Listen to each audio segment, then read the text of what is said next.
Haunted Hollers podcast, a place where your hosts, Wendy and April, discuss the creepy things that lurk in the misty shadows of the Appalachian Hills. I am, as always, the mysterious voice in the walls. Hey everybody, I'm Wendy. And I'm April. The true story of the Battletown witch, Leah Smock, is a haunting and tragic tale that unfolded in Meade County, Kentucky during the early 19th century. Leah Smock was born in 1818. From a young age, she exhibited a keen interest in nature and the healing properties of plants. She often wandered the woods, collecting herbs and learning about their medicinal uses from her mother, who was well versed in folk medicine. As Leah grew older, her reputation as a healer and herbalist spread throughout Stapleton, now Battletown.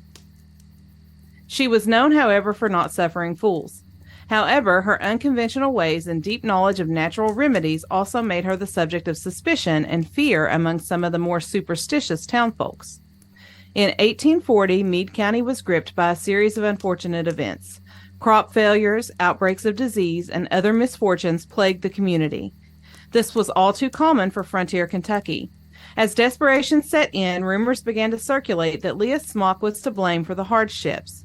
Whispers of witchcraft and dark magic surrounded her name, and she became an easy scapegoat for the country folk seeing someone to hold responsible for their miseries.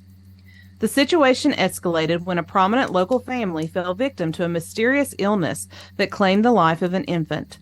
Desperate for answers and seeking someone to blame, the townsfolk turned their accusing eyes toward Leah. Despite her efforts to proclaim her innocence, they saw her as the cause of their suffering. In 1840, neighbors gathered and waited for Leah's family to travel to town.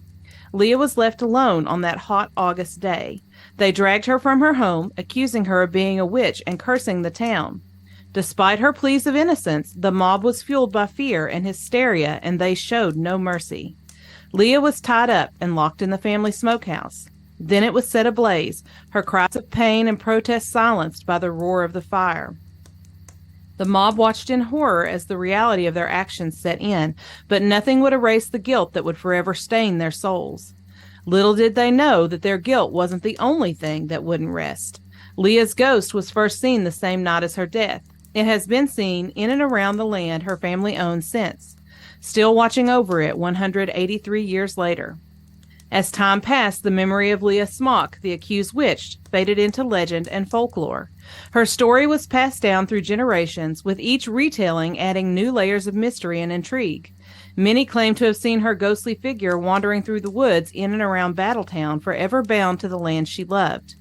Today, the true story of Leah Smock serves as a poignant reminder of the dangers of ignorance, fear, and prejudice. It stands as a cautionary tale of the consequences that can arise when societies turn against individuals perceived as different, and how history's shadows can echo into the present, urging us to remember and learn from the tragic mistakes of the past.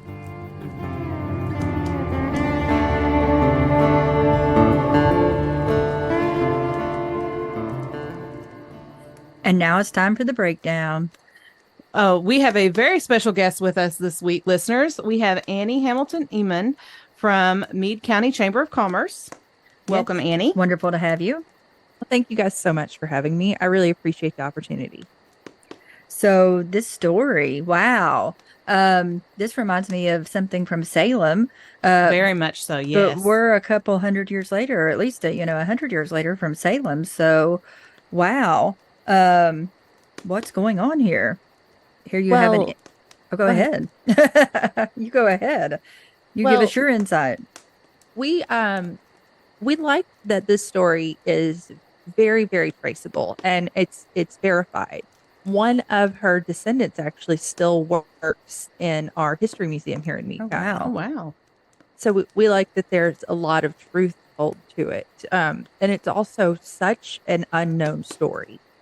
Leah was actually the last witch burnt in America, too. Wow. Okay, that's an interesting fact to know. Yeah, I had never heard of this story before you reached out to us about it, and so I was super excited to learn more. Yeah, I'd never heard about it either, but I like that it's a very believable story. You just have this innocent young girl out. She has a hobby not unlike a lot of us have, looking into natural healing remedies.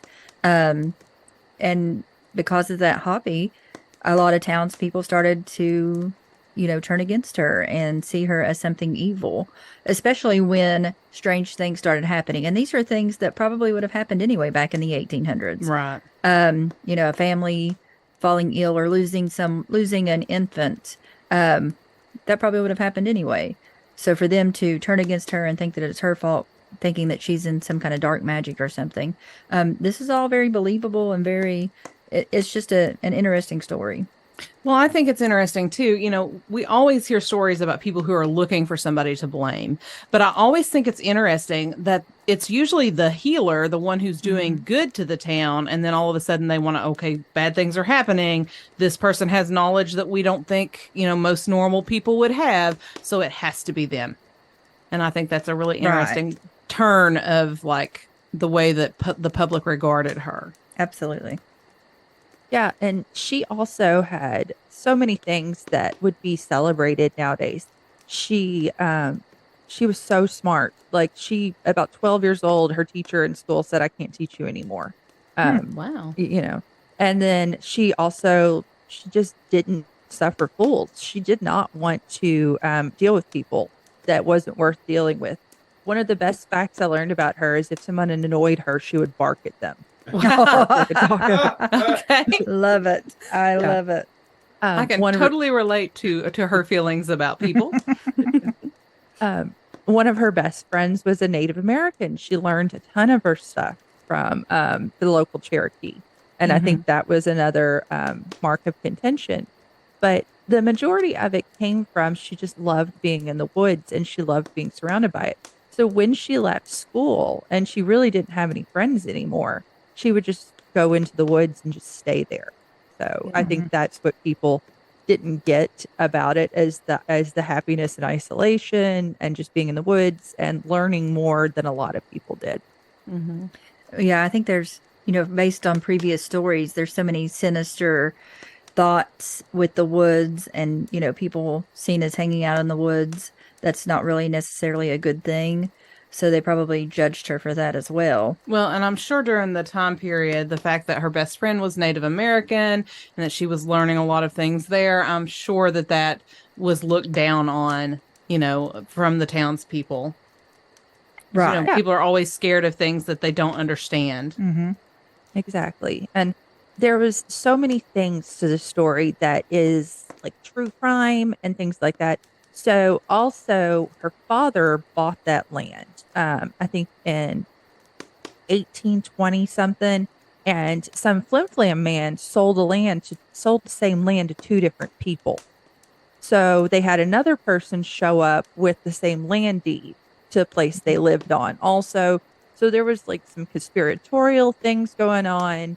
And it's just such a strange and interesting story, especially whenever the neighbors saw her ghost that night.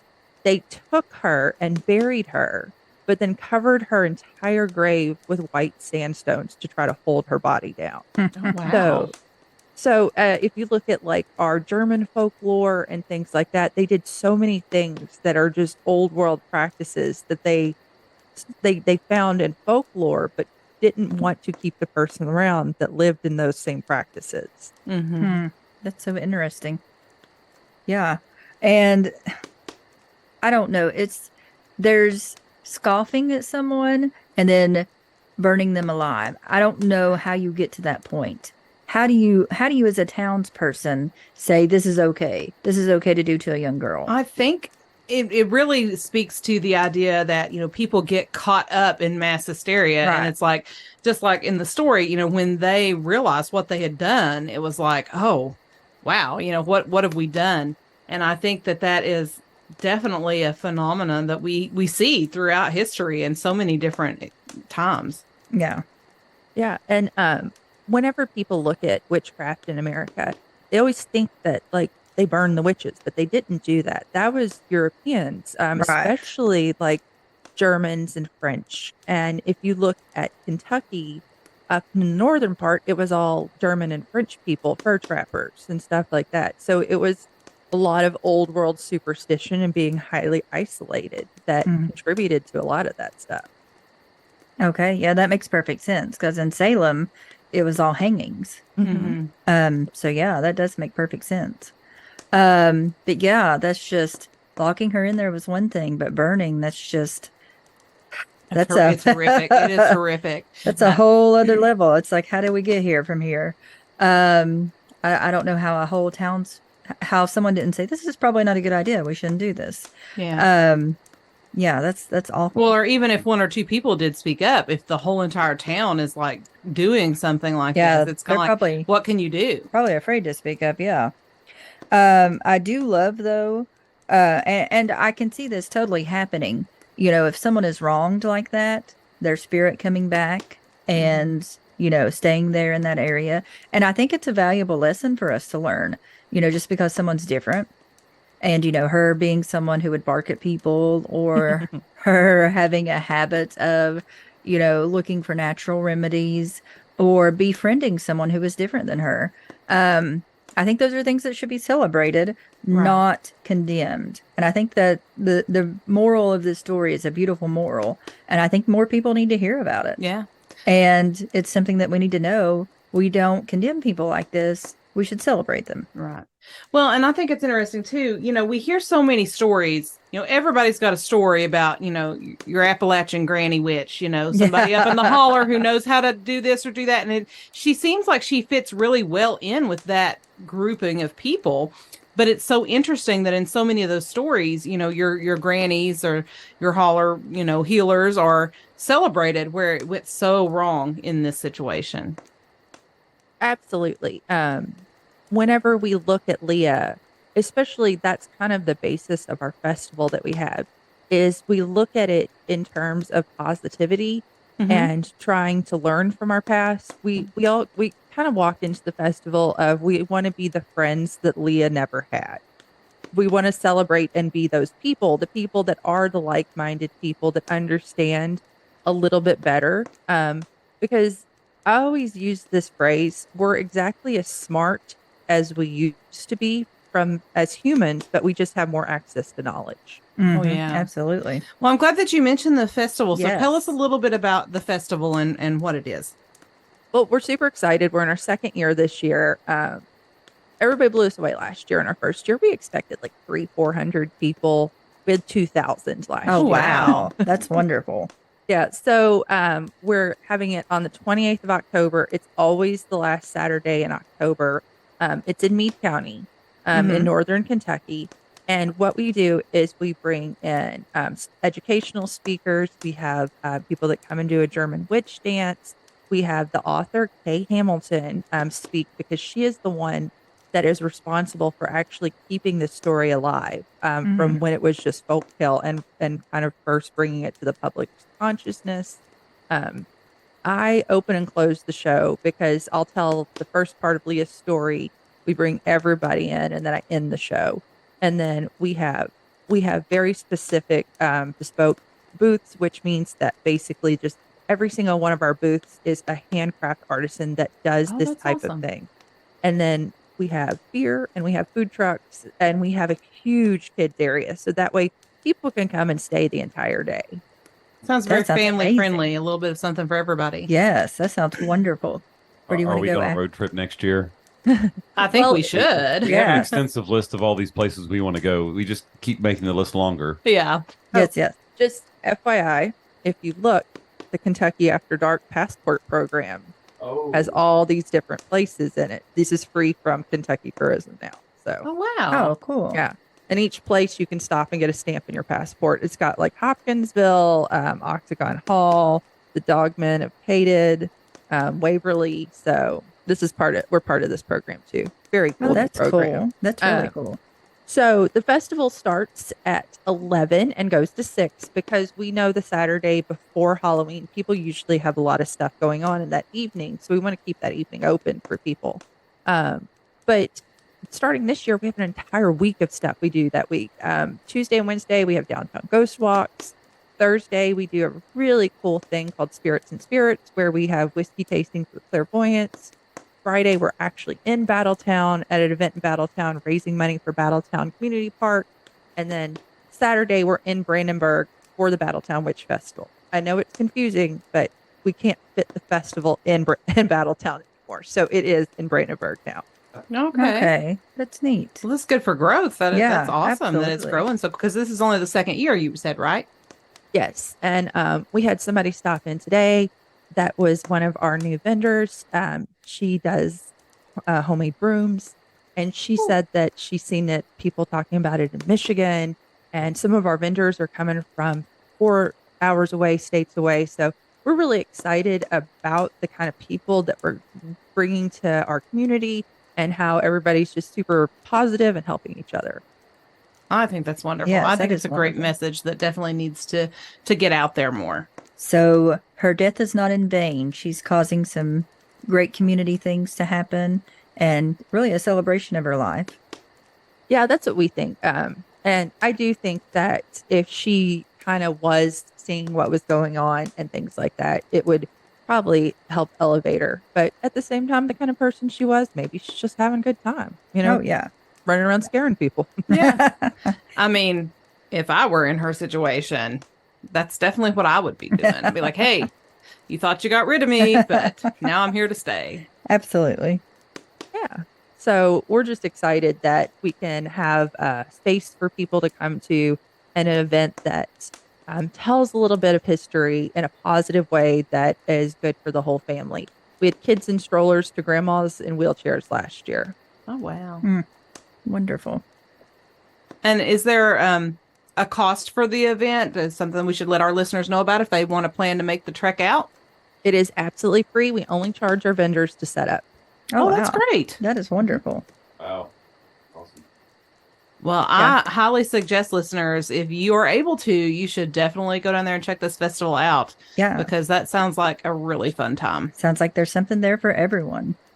Yeah, you can find everything on, we try to make it as easy as possible. It's battletownwitch.com. Great. Well, thank you so much for being with us today and sharing the story of Leah.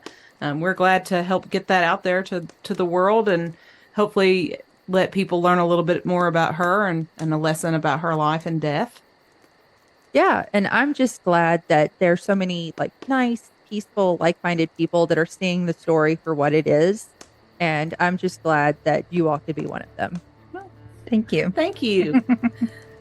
You can contact us on Facebook and Instagram at Haunted Hollers. You can also send us an email at hauntedhollers@gmail.com. And we also have a webpage, www.hauntedhollers.com. Until next time, listeners, beware of things lurking in the shadows.